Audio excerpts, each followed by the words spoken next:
Hello, everyone, and welcome to Let's Align podcast. Whether this is your first time tuning in or you have been hanging out with me for a while now, I just want to say a huge thank you. It genuinely means so much that you're here.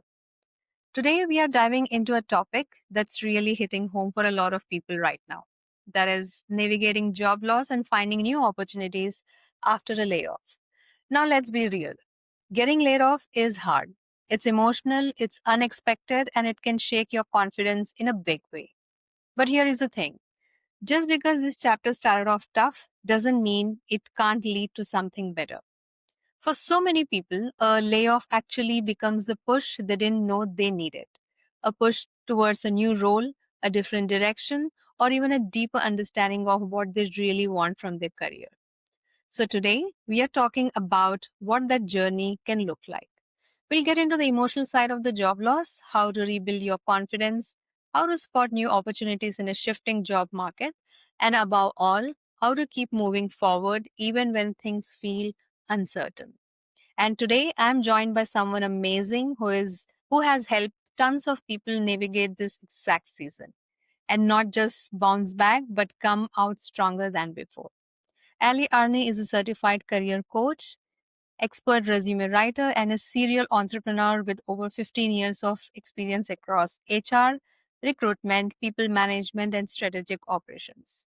She's worked with everyone from fast growing startups to Fortune 100 companies, helping to shape hiring strategies, train teams, and even launch new businesses. Ali, I'm so glad to have you here today. Thank you so much for joining me and for being so generous in sharing your time and expertise with us. Thank you for having me. I'm excited to be here today. All right. To start off, I would love to hear about the real life conversations you're having with people who have, recently experienced layoff in today's economic climate. So, what are some of the biggest challenges or emotions you're noticing right now? Sure, the biggest one is they're taking it personal, and rightfully so. It feels very personal because in a layoff, they have gone through and selected people to let go. And so, because of that, it feels very personal. But we have to remember that this is a business decision. These things were driven by bottom line, they're driven by lean operations, they're driven by a need to scale down for whatever reason is happening within the company. And so, I am constantly walking people through that emotion because it just feels so personal. And when it feels personal, imposter syndrome begins creeping in and telling people that they're not valuable, that they're, not qualified, that they're not worthy of being employed, that they're a less valuable candidate on the market, that no one's going to hire them. Those are real emotions and understandably so, but they're not accurate to what's true about the job market because those things couldn't be further from the truth. A layoff is strictly a business decision. It's not because you're unqualified or unvaluable or any of those things. It's really just driven by bottom line, which is so hard to separate the emotion there. But we have to keep that true, and we have to remind ourselves that it is it is what it is, right? It is a business decision. And while it harms our emotions and our livelihood, it does give us a new opportunity. So we just have to reframe things. But that's the real struggle and emotion that I'm seeing people go through. And then, on the heels of that, they start applying. Of course, you're going to get rejections when you apply. Of course, you're going to get told no a couple of times. And so, it just kind of starts to compound. And it really does. You hit the nail on the head. It really does start to affect the confidence. I think it's a very powerful reminder, and a lot of people need to hear that it's absolutely okay to feel the full weight of what they are going through, and that these emotions are completely valid. But uh, what really stood out to me is the way you highlighted the capacity people have to bounce back even stronger. I believe that it's easy to forget that when you are in the thick of it, but knowing that recovery and growth is not only possible but common, and it's incredibly hopeful. So thanks for shedding light on that. Now, with everything happening in the job market right now, we are seeing tech layoffs, hiring freezes, companies restructuring. It's easy for someone who just got laid off to feel like they are stuck in the worst possible timing. But I know you work with people who have actually used this disruption as a springboard for something better. So, walk us through this.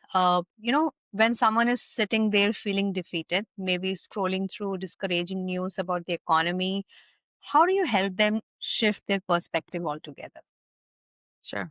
Well, first, like you said, it's okay to feel the full weight of it. And we need to, because when you are laid off, you're going to grieve that season, that position, that company, that team, all of those things. It's natural because you weren't in control of what you just lost. So, a lot of times I think we think grief is only when someone dies, but when an end of an era comes around, we grieve that as well. And so you're going to feel those five stages of grief, right? There's denial, there's anger, there's bargaining, there's depression, acceptance. Those are real feelings, and they're going to come at different times. They're going to come at different paces. So allow yourself to feel those things when they happen. And I want to call out, if you feel like you cannot move beyond those pieces, or if your confidence and your um, grieving is taking over, then please, there's no shame. Please seek mental help. There's counselors, guidance counselors, career counselors, all sorts of people that can help you through these times. There's no shame in that. That's very common. So please, I want to encourage people, take the time to do what you need to do to be at your mental best. So when an opportunity comes around, you aren't expressing that emotion in an interview. You're able to contain it and process it and move forward. And then you can win the job in the interview, rather than letting that anger or depression or denial, whatever phase you may be in of your grief, letting that come out in an interview. And I've seen that happen more often than not. So please, first, take the time to process it. Seek help if you need it. There's no shame in that.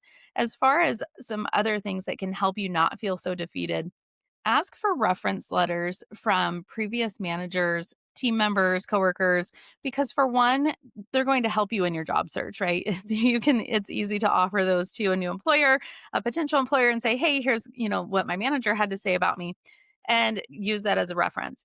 But it also helps your own confidence, because a lot of times people will include things that maybe you didn't see about yourself, things that they valued about you. And so that's a great way to just kind of boost your own steps, help yourself come out of that a little bit. And sometimes we get stuck in our own ways. And this is the job is comfortable, it's decent pay, it's an okay team, it's close to the house, whatever your reasons for staying may be. But a lot of times I see people, when they're sit back and reflect, they say, "Well, it could have been better pay. It could have been a little better commute. It could have been better time off. It could have had better benefits." This is your time. So sit down, write your goals out, figure out exactly what it is that you would love to have in a position, and this is your chance to go get those things. And so get your confidence back on track, get your emotions under control, and start moving forward, because being laid off wasn't your choice. No one's going to punish you for that. Future employers are going to have empathy on that. So, be at your best so that when you go into the job market, you know what you're looking for, you can pursue what you really want, and then you have a chance to win the job in the interview. I love the way how you said that in the future employer will have empathy towards you because it wasn't your choice to get laid off. But when someone is caught up in that moment of shock or discouragement, it can really be hard to believe that this could lead to something better. But the way you walked through those first few steps, even just getting people to pause, reflect, and see their options is, I would definitely say, is a game changer. Uh, Layoffs often hit people hard emotionally, I would say, and it can feel even worse with all the negative news out there right now. What practical steps, or rather mindset shifts, do you give to your clients to help them start regaining their, self-belief and motivation? There's two things that I always recommend. One, control your sense gates. Turn off the news. Stop reading the articles. Stop looking up to see how many people are unemployed, how many layoffs have happened. Get that out of your head, because it's going to be a blocker. And you have to choose to see the positive things, because for every person that is being um every person that's being laid off, there's someone being hired as well. So we have to understand that the market is, there are still people hiring, even though we only hear the bad things, right? Sometimes the bad is louder than the good. Nobody really reports company ABC hired 12 people today. You never see that in the news, but it's happening. The news is only telling us company XYZ laid off 12 people today. So we're not seeing the full picture of what's happening in the market when we focus on the news. So don't even watch it. Don't listen to it. Don't read it. Get it out. Look for positive things, positive growth things. Listen to Simon Sinek. Listen to something uplifting. An influencer that you resonate with that is positive. So protect your sin skates and get that out of there. The other side is neuroplasticity. Neuroplasticity is the art of changing and rewiring your brain through positive thinking. And so you can do it from a negative perspective too, but you can change the way that you think just by telling yourself things. So positive affirmations, I know it sounds silly, but this really does work. Write out a list that rewrites the narrative that imposter syndrome is telling you. The market is good. There are people getting jobs. I will get hired. I am a valuable candidate. People will want to hire me. Every company would want to hire me. Reframing, I was not let go because I'm not qualified. I was laid off because it was simply a business decision. Coming up with those positive rewrites, whatever it is that you are challenged by, the negative thoughts that you're hearing, rewrite it, make a list of those things. I recommend 15 to 20 things.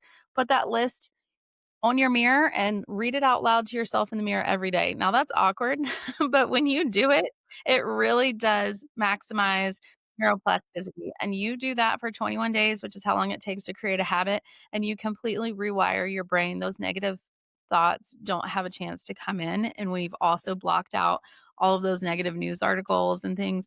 You really are able to be your best self and have a positive outlook on things. And I also encourage a confidence journal.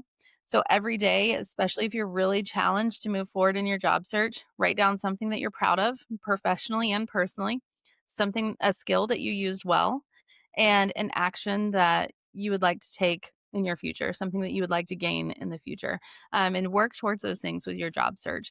Go ahead and update your resume, update your LinkedIn profile, update your cover letter, create a routine. Okay. I see a lot of people that get laid off, they're hitting the couch for a while. They're Netflix and binge, right? Like, let's keep a schedule. It's okay to do that for the first week or 2, but get a schedule, get up at the same time, take your shower, get dressed for the day, sit down at your desk and work. Your new job is to find a job. And so setting that schedule for yourself, you don't have to do it for 8 hours, but set a couple of hours a day that you are accomplishing something for your job search. You're networking, you're applying, you're researching, whatever you need to do. Take this time to update your skills as well. If you need to, if there's a skill that you want to use in a new position, you've got the time now. Take that certification. Take that online class that you want to gain a skill that you'd like, and just find those small wins in everything that you're doing. Hey, I applied for 3 jobs today. Hey, I networked with 2 people today. Hey, I found 3 companies that are my dream companies. I would love to work for them. Whatever those wins are, call them out to yourself and make sure that you're taking time to really celebrate the little things too, because it's a journey. It's not a sprint. And so it's going to take time. So you've got to find ways to keep yourself going in little pieces. I actually had a candidate recently. She's worked with a company for over 20 years, and she had been taking some time to kind of think about potentially leaving the company. She wasn't really sure because she's been there for a long time. She was comfortable, right? And then she came into work, and the company announced that they were laying off over 900 people nationwide. And she had a 2-day notice, basically. And so in 2 days, her whole world changed. She went from fully employed to not, but that was the shift that she needed to go look for what she really wanted. She changed her career path completely. She ended up going into something totally different. She gained 3 new certifications. Her salary increased by 10%, and she has a better schedule and work-life balance. She's so much happier. And she said, "Allie, my mental health is so much better now that I'm in a place." I didn't realize how negative that space was. I thought it was a great company because I'd been there for so long, but I was just comfortable. And so, she took the time to block out the news. She took the time to, write out what she was thankful for, write out the things she was good at, to figure out what career path she wanted to pursue. And it paid off. Now, it took her some time. I don't want to give the illusion that it happened overnight. It took her about 6 months of searching. But when she got there, she was very happy, and now she's thriving in a whole new career and doing what she actually always wanted to, but she'd kind of gotten stuck in this other industry that she never really intended to be in the first place. So it takes time, but it's possible. I think sometimes it's about finding those small wins, as you call out, or reminders of your value. and letting them stack up over time. And hearing you share a real example of someone who did that makes it feel a lot more tangible and relatable. I love the idea that, it did not happen overnight. It was all about conscious efforts and consistency that led her to find a job which really made her happy and made her think that, probably she wasn't in the right place earlier, though she had spent 20 years in that organization. So thanks for sharing that, real life experience that you have had with one of your clients. Now, a lot of people facing layoff have worked in same field for a long time. And I think it's a continuation of the conversation we had just now. And it can be overwhelming to suddenly have to pivot. How do you guide them in identifying their strengths or skills that are valuable elsewhere, especially in a rapidly changing market? So you spoke about one of the ladies who, explode, and she got into a place which was a lot more better for her. So what are your thoughts on that?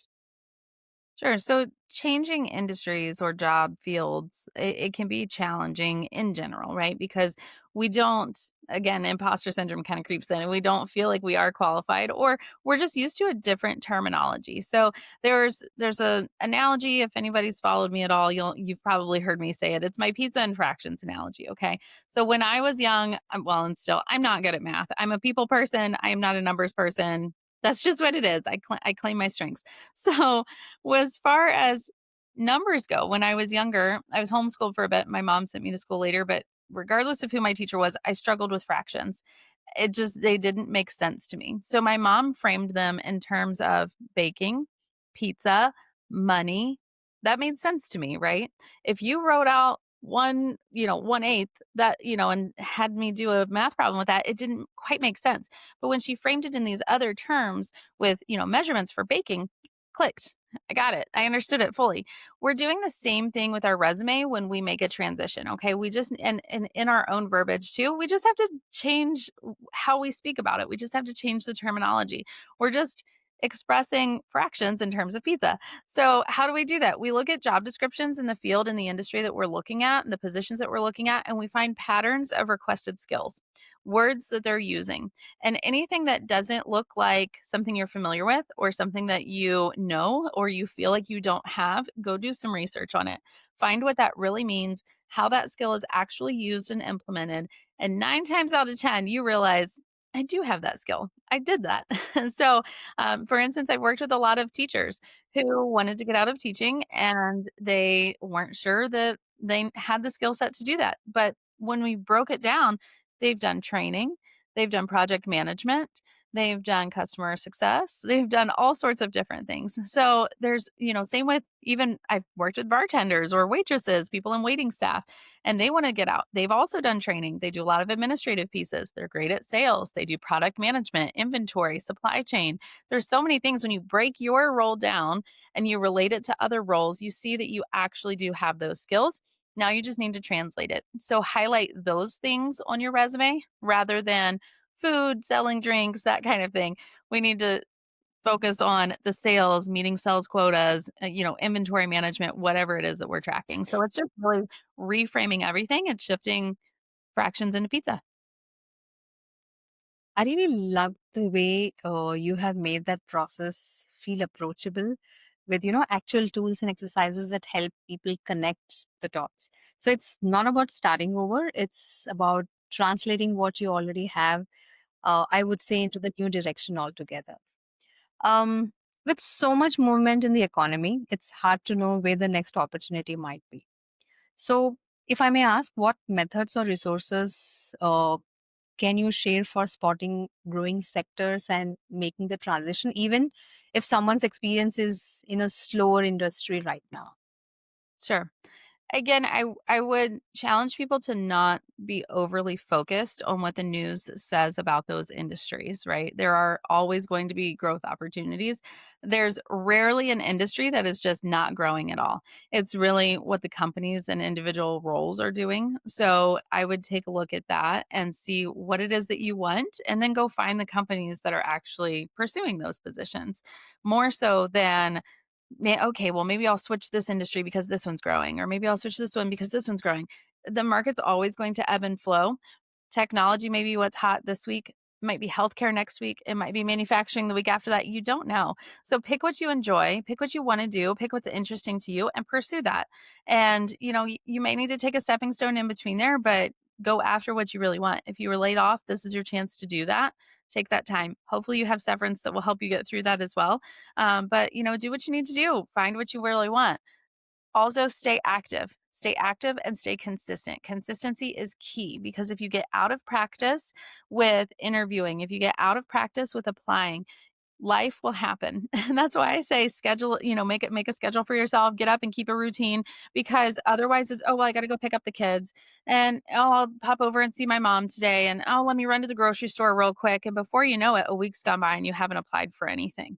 But really, what I see working in today's market more than focusing on an industry or a specific position type are people that are applying to 20 to 30 plus jobs a week. So it's the consistency that is working and it's that activity because when you apply for a position, it doesn't matter where in the world you're at. Most companies are using applicant tracking systems right now, and so those applicant tracking systems, it takes time to get your resume through. So when you apply for a position, it can take some of them review it immediately. Sometimes they have to wait 30 days before they can review anything so they don't commit unconscious bias and so that they get the most diverse pool. So you have to keep resumes constantly flowing through because you don't know what the process looks like on the other end. If you put in a batch of 10 today and you don't apply for 2 weeks, you're starting your job search completely over 2 weeks from now.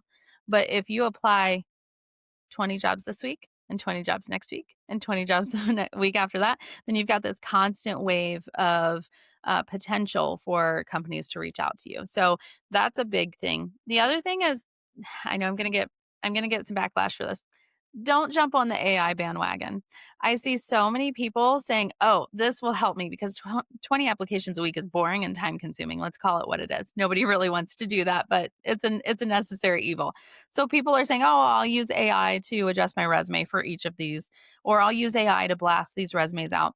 Companies are getting spammed right now by fake AI resumes, and they are implementing software that calls out AI tools like that, and they're actually blocking those resumes. So do yourself a favor and do not use those AI tools to help you apply or to help you tailor your resume because you are going to get yourself blocked. Not 100%, but I mean, strong possibility you could get yourself blocked by AI scrapers. So you definitely want to make sure that you are doing the work yourself. Now, you can use AI tools to help you think, help you find things, to help you stay organized. Teal has a great job tracker. I love their job tracker. It's phenomenal, but I would not use their tool to tailor my resume because they will write your resume to look exactly like the next person that's tailoring a resume for that job. The bullets, I've done it. I've done so much research on it. The bullets come out exactly the same. So don't jump on the bandwagon. Actually do the work yourself. Stay personal and stay you because that's how you're going to stand out as a candidate far more than if you use AI to do the work for you. And lastly, use LinkedIn heavily.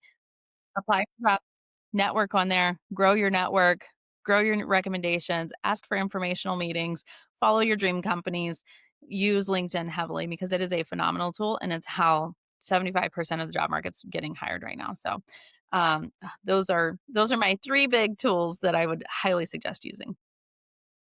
Well, I think that's a smart approach. And a lot of people get stuck focusing on what isn't working, especially when the industry they are in feels like it's shrinking. But you are just flipping that mindset and showing them how to focus on what's growing. Uh, I just want to pause here and ask you the point that you made about AI. Now I understand that AI is booming and everyone is talking about it. And why not use it for our benefit? But you suggest that we don't get onto the AI bandwagon. Uh, what's your suggestion, even if someone wants to use AI, be it curating their resume or upskilling themselves for the interviews? Uh, which element of AI would you suggest that people would consider while preparing for the next role? Sure. AI is great for like the AI job trackers, like Teal's job tracker that I mentioned, so that you know where you've applied. That's phenomenal. AI is great to help you prepare for interviews. It does come up with some pretty spot on questions when you're, when you ask it, what types of questions for this type of interview, for this type of industry should I expect? You can typically also put in your answers and get usually some pretty good answers back. So I highly recommend it for interview prep. I highly recommend it for helping you kind of tailor your networking messages. Again, keep the personal side of it, but if you're just stuck, great, use it. If you're just not able to craft that bullet on your resume the right way and you're like, yeah, this wording is just not hitting right, ask it to optimize, get an idea, and then use it, kind of craft it in your own way too. But what we don't want to do is let AI write our resume for us or tailor our resume to the job that we're applying to, because those tools where it's asking you to, or you're asking it to tailor it to this specific job and make it match, it's not there yet. The tools, and I have researched tons of tools, they're just not there yet. The technology isn't there. They're duplicating the same thing in everybody's resumes. It's just not accurate. So, and I've had hiring managers come to me and say, Allie, what's happening with these resumes? Why are they saying the exact same thing? Why do they look exactly the same way? Why are these things what they are? And then in interviews, they're asking people, they're AI is making up bullets about job skills they never even did. So you really need to stay personal, stay true to you, but use it to assist you a little bit. That's fine. But just don't get too sucked in. All right. Uh, One follow up question, you also mentioned about utilizing LinkedIn and networking. What I This is my personal opinion again. What I believe is that many a times when someone is seeking a new role, all they do is just curating their resume and applying to the jobs without even looking at what exactly is the role that is expected out of the candidate. Now, can you help our audience understand the importance of networking in this process of job hunting? How important and how relevant is it in today's time? It's critical, to be honest. Again, because people are missing that personal aspect either because AI is taken over or everything's through a computer system. And so networking, especially using LinkedIn, it just adds that personal element back in. It makes you a real candidate. It's putting that face with a name more than just a piece Mhm. of paper or well, a file in their in their system, right? So it personalizes you. It also helps you draw relativity. So when you're networking, find that point of relativity. Hey, it looks like we went to the same school. Looks like we have the same degree. It looks like we know, Susie down the street, whatever that point of relativity is, call that out. If you can find a way to relate to people, then they're more apt to speak to you. 75 to 80% of jobs right now are being found through some form of networking, whether it's cold networking where you've reached out to somebody and said, hey, I see that you work for this company. I want to work for this company. Can you help me get in? Or if it's finding, an old alumni, your old college roommate who now knows somebody at the company you want to work for. Whatever that form of networking looks like, that's how people are getting their jobs. It's also true that when you have an internal referral within a company, your chances of getting an interview go up by 75%. So you may have a 30% chance that they're actually going to respond to you if you don't know them. But if they do, and you can get them to refer you to the hiring manager for this position, you now have a 75% chance of getting an interview.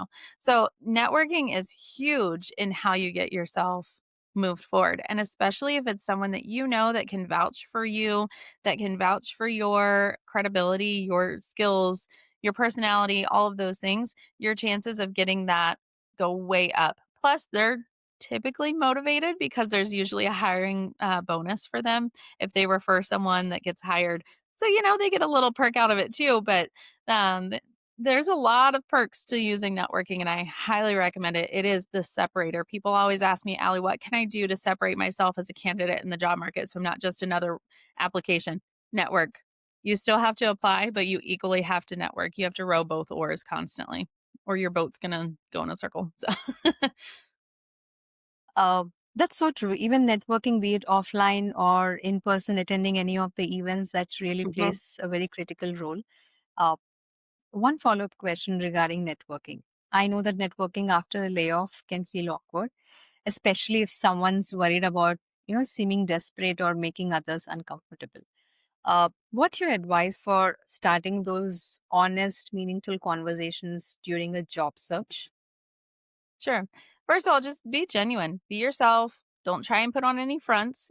Don't try to hide it. It is what it is. It happened, and it's honestly every employed person's worst nightmare is getting laid off. And so I bring back that empathy point. People will feel for you and it's not pity, okay? So don't worry about getting a pity help. That's not what this is.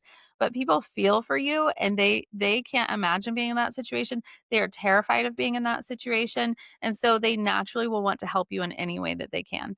And I'm someone, and I'm sure there's listeners who relate to this. I struggle to ask for help. I'm a little independent, it's fine. It's the red hair, but I do what I like to do things myself. There's no shame in asking for help. And what makes it feel a little bit better for me is offering to help on the back end. So when I network with someone, in this situation, I would reach out and say, hey, how's it going? It's been a while since we chatted. Looks like you're at this company now. How's that going? Great. Glad you like it. How'd you get into that position? Cool. And naturally, they're going to ask you in return, what are you doing these days? Where have you been working? Oh, well, I was Yeah. actually working with company ABC. I was doing this. Unfortunately, I found out last week that, I've been laid off.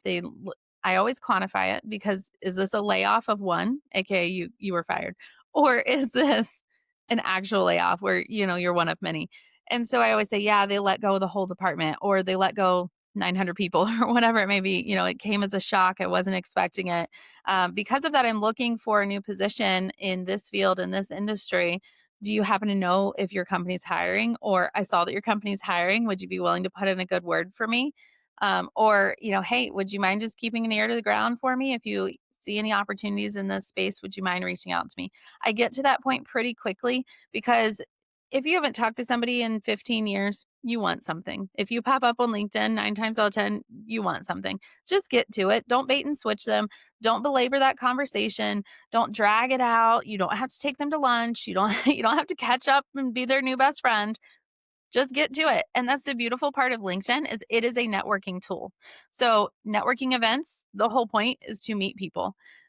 Networking apps, the whole point is to meet people, is to help people in their professional careers. Leverage those things, get to the point, ask for help, offer to help on the back end. If you ever, if I can ever return the favor, I'd be happy to. If there's anyone in my network you'd like to know, I'd be happy to return the favor and just be genuine about it because they're going to want to help and it makes people feel good to help too. So you're not pressuring them. And trust me, people will not do what they don't want to do. So if they don't want to help you, they won't respond. So that's fine.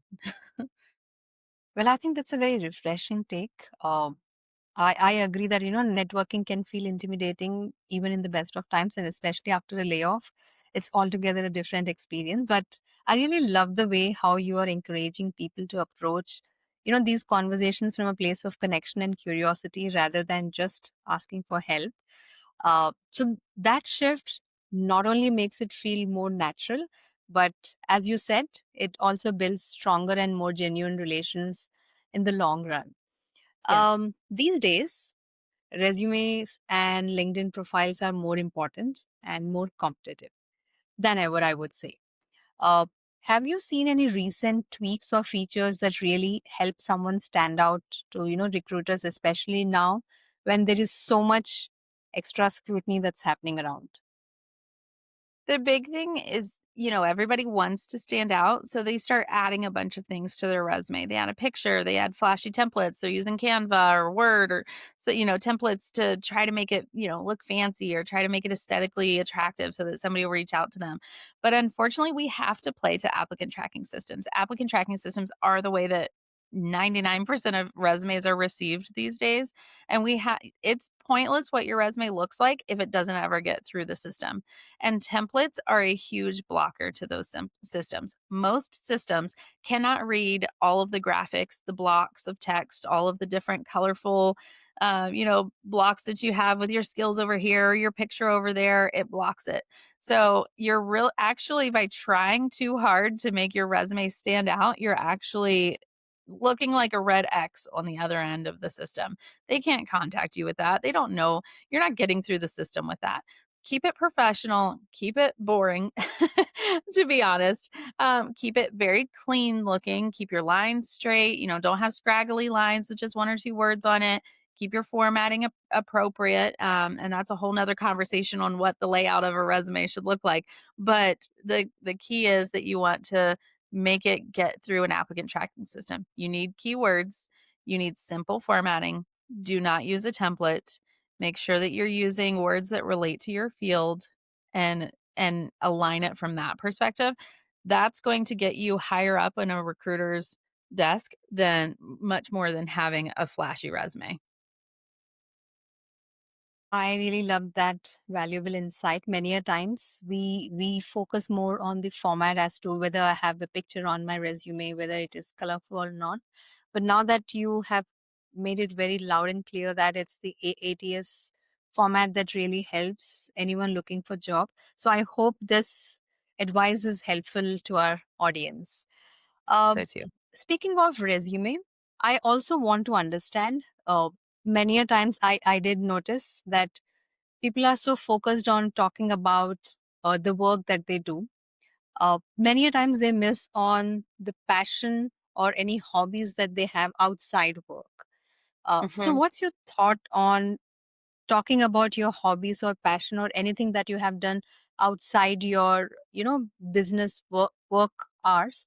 What's your suggestion on that? Is it a good thing to highlight some of the things that one is passionate about? It could be about volunteering, it could be about uh, any of the interests that they have besides work.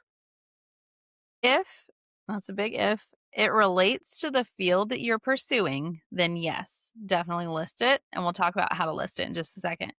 But if it's completely unrelative to what you are applying for, it is not valuable on the resume. For example, I had someone once upon a time list their hobbies at the bottom, right? They just listed them. Seen this many times, but they just put hobbies and then a string line, right? And they put, their favorite sports team and hiking on the weekends with their family and this and that. And then they put cricket catcher. That was the side business that they had. Cricket catcher. They caught crickets to sell to people that had, snakes and iguanas and things like that that needed crickets. Obviously, 20 years later, I still remember that. Okay, so yes, it's memorable, but it was not relative to what they weren't trying to become a professional cricket catcher. They were trying to go into accounting. That doesn't apply, right? So if it's something, let's say you have a jewelry business and maybe you sell things on Etsy or at the market on the weekends, or just you make special custom pieces for friends and a few people who order off of you. And you're going into, let's say, customer success. You're taking customer orders, you're training customers on how to use your product, you're making sure that they're successful, they receive everything. You can frame it to apply and be valuable and add skill and add context to your resume. Then it's appropriate. And in that place, if you have a break in your career, let's say this layoff caused little longer of a gap than you'd like. Let's say it's more than 3 months.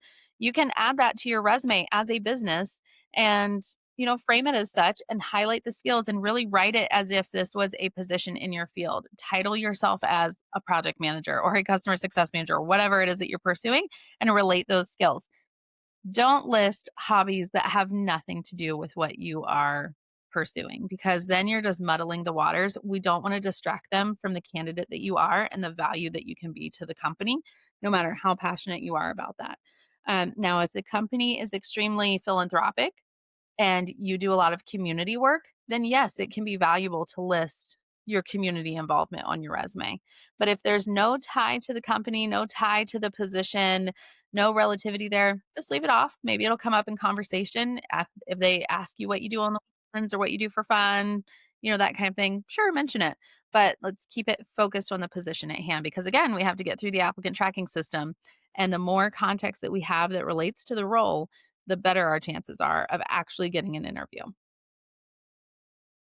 I think that's a very good advice to all our listeners to, talk about hobbies or something that you're passionate about if it's definitely related to the role that you're looking for. So thanks for sharing that. Absolutely. Job hunting in a shaky economy isn't just about having the right strategy. It's, really about staying resilient. Now, what mindset changes do you think make the biggest difference? Confidence is key. And we've addressed that a lot in this session. We were talking about in the beginning how imposter syndrome creeps in and the layoff and the job search as a whole just kind of grates on our confidence. But like I said, you don't want to go into an interview seeming like you don't believe that you can do the job, right? You have to go in fully confident, fully feeling like you are the best fit for that role, and you have to sell it. And so if your confidence, sometimes we have to fake it till we make it. That's okay too. But we need to make sure that our confidence is there, that our confidence is visible. Body language has a lot to do with that. Even if it's a virtual, just, if they ask you if you have a skill that you don't have, don't say no. Tell them what you do have. So instead of saying, no, but I do have this, say, actually, I have experience with blah, blah, blah, blah. I don't have experience with that specifically, but I'm not really worried about it. I'm a quick learner. And that body language of like, no big deal, the shrug, like, man, that sells it because then they're like, oh, okay, well, she's not worried about it. I'm not going to be worried about it. That confidence, man, is killer. But if you're sitting there, oh gosh, no, I don't have that, but I could kind of learn it or I could do this. And I tried learn, you're killing it. You're killing your interview right there. So the confidence is key. That's the biggest thing. Fake it till you make it if you have to, but just be bold. It's far better to be more bold than to be more reserved, shall we say. I love it when you say that, it's all about confidence during the interview, even if you do not have certain skill. It's all about showing that you may not have a certain skill, but definitely there are others skills that will definitely help the person to go ahead and pursue that particular role. Uh, so, say someone is listening right now, just lost their job maybe today or last week. If you could give them one simple, practical, doable thing to do tomorrow morning to start getting back on track, what would it be? Write out your goals. Figure out exactly what it is that you want out of the next position and write those out. Have a financial goal, your title goal, your industry goal, your culture goal, your benefits, your perks, whatever those big hot buttons are for you, write them out. Physically write them out. It commits it to memory far more than if you just think about it. And it makes it more tangible when you have that sticky note on your desk that says, this is what I'm looking for. And it gives you a little bit of guidance because you can feel pretty lost when you start your job search. I hear so many people say, I don't even know where to begin. Start with your goals. Write your goals out. And you know where you're going in that instance. And then you can update your resume accordingly, update your profile to match those things. And then you can start looking for jobs, set your job alerts on all the job boards that match those things. It becomes your true north. And so kind of set those goals and it starts yourself in motion.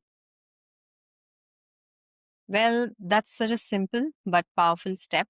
And I'm pretty sure a lot of people listening right now are going to feel like, okay, I can do it, which is exactly what they need to hear right now. So I thanks, hope so. thanks for sharing that. We are almost at the end of this discussion today. Ali, thank you so much for being here and for sharing such honest, practical, and empowering advice, I would say. I know so many people listening are walking away feeling more hopeful and better equipped to take the next step, even if things feel uncertain at this moment. I have to say that your insights around career transitions, rebuilding confidence, and spotting those new opportunities, it's exactly what so many of us need to hear, especially in a season like this. So, thank you so much for that. Thank you for having me. I've been excited to chat about this. I really hope and pray that it's just given someone hope, and just that people can hear this and know that there is hope there's light at the end of the tunnel. You just got to keep going, stay in motion, stay consistent, stay active, and stay strong. Absolutely. I'm pretty sure many of the listeners listening to this episode, they definitely feel empowered. Uh, so, to everyone listening, if you're navigating a layoff in the middle of a job search or just thinking about making a career move, I hope this episode reminded you that you're not stuck. You have options. And with the right mindset, support, and tools, you can move forward in a way that's aligned with who you are and what you want next.